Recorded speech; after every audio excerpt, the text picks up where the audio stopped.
Allah Almighty will definitely return that to you with priceless things. Do you know contentment is something you cannot pay for? The Almighty has to give it to you. You're a happy person. You're content.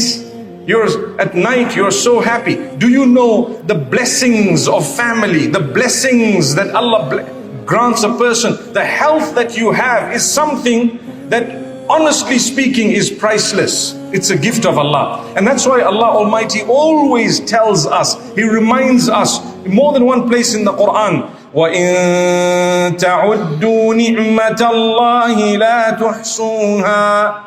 If you're going to try and count the favors of Allah, you will never be able to count all of them on you.